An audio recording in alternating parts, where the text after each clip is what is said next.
पंचभूत शिवलिंगों को सामान्य रूप में पहचान पाना संभव नहीं है। तो अब ऐसा कौन है जो हमारा मार्गदर्शन कर सकता है? वो जो सबका मार्गदर्शन करते हैं, जो स्वयं में बुद्धि स्वरूप हैं, जो प्रथम पूज्य विघ्नहर्ता है, वो ही हमारा मार्गदर्शन कर सकते हैं। महादेव पुत्र पार्वती नंदन प्रथम पूज्य गणेश जी, प्रथम पूज्य गणेश जी, प्रथम पूज्य गणेश।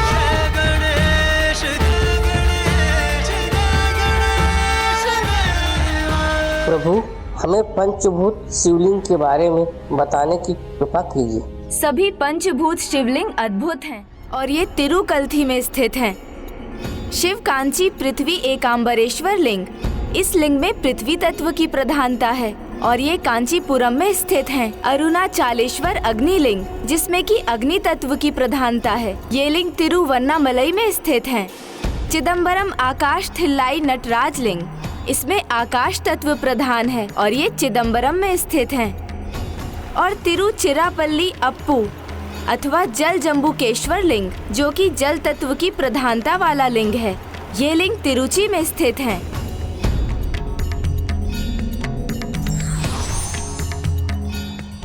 तो ये भी बताइए, सर्वप्रथम कुमार कार्तिकेय इनमें से कौन से पंचभूत शिवलिंग की यात्रा करने जा रहे हैं?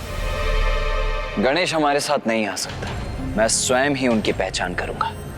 उत्तर में स्थित सभी शिवलिंगों की यात्रा तो हम कर चुके हैं, तो यदि वो पंचभूत शिवलिंग वहां स्थित नहीं है तो अवश्य ही वो दक्षिण में स्थित होंगे। इसीलिए हमें अब दक्षिण दिशा की ओर बढ़ना चाहिए।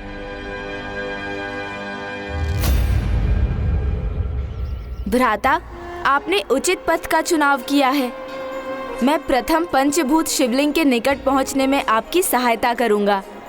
समय नहीं है। शीघ्र बताइए मुझे कि वो सर्वप्रथम कहाँ जाएंगे।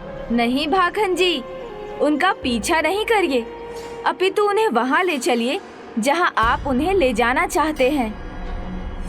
क्यों? हम क्यों ले जाएं? ये कैसा प्रश्न है? उनकी सफलता में ही तो आपकी भी सफलता छुपी है। उनका कड़ा पूर्ण नहीं हुआ कि आपका उद्देश्य भी पूर्ण हो जाएगा। फिर असुर सम्राट का पुरस्कार आपके हाथों में होगा।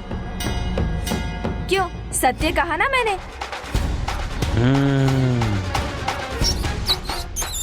और इस अवधि में आप भ्राता के बारे में सब कुछ ज्ञात भी कर लेंगे, जिसका वचन तो मैंने आपको पहले ही दिया था। शत्रु को उसकी संपूर्णता में जानना हो तो उसके बाहुबल, उसकी मानसिक और आत्मशक्ति का पूर्ण परीक्षण करना चाहिए ना? उचित कहा। सर्वप्रथम बाहुबल का परीक्षण कर लेता हूँ। बस ये बताइए, सबसे निकट पंचभूत स्थान कौन सा है? नदी स्वर्णमुख के तट पर श्रीकालहस्ती।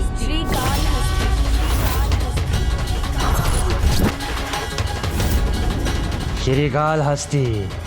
मैंने अपना वचन निभा दिया, तो अब मुझसे और किसी सहायता की आशा मत करना।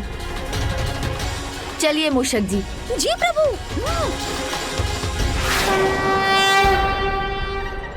तुम दोनों ऐसे खड़े मत रहो, चलो शीघ्र जाकर स्वर्णमुख नदी की ओर मोड़ो उन्हें, जहां मैं उनके जीवन की सबसे बड़ी चुनौती उनके सामने प्रस्तुत करूंगा।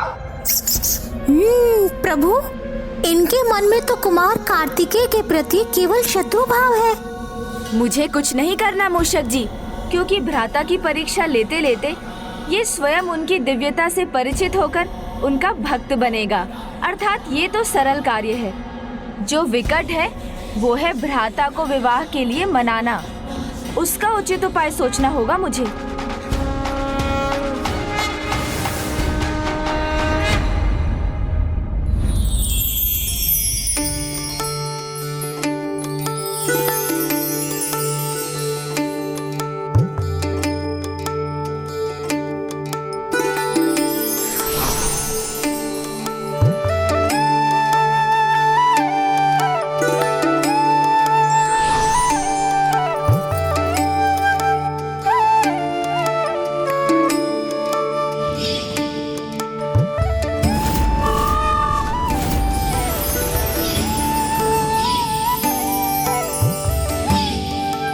ये आपके भूत और भविष्य दोनों का संकेत है, जो आप पर शीघ्र उजागर होगा देवी। मैं आप दोनों को एक वचन देता हूँ कि आपके अगले जन्म में जब सभी परिस्थितियां उचित होंगी, मैं आप दोनों से विवाह अवश्य करूंगा।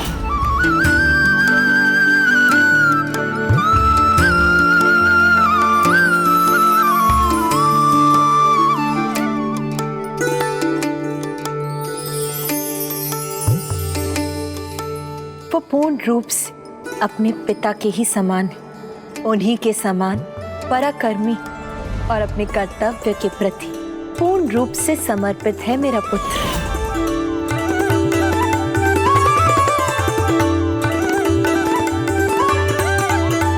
अपने पिता के समान अपने मस्तक पर त्रिपुर धारण करता है वो। उसके नेत्र भी अपने पिता के समान दिव्य और तेजपूर्ण।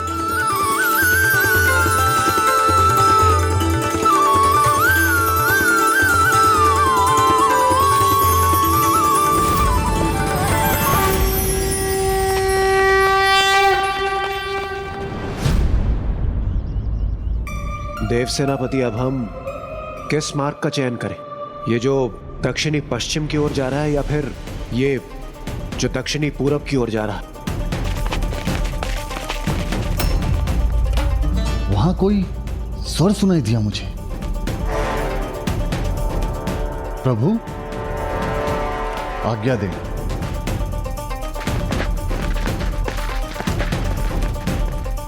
प्रथम पंचभूत स्थान इसी दिशा में है, हमें शीघ्रता करनी चाहिए। हमें यह तो ज्ञात हो गया कि हमें किस दिशा में जाना चाहिए।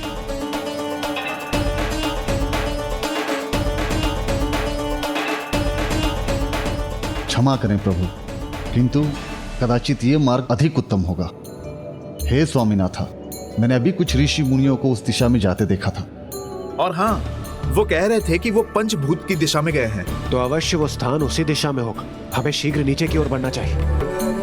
उचित है, आइए।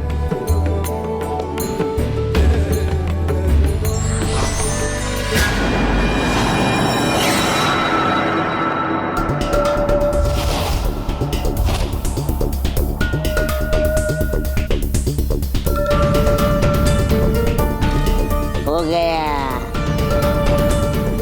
हमारा कार्य सफल हो गया।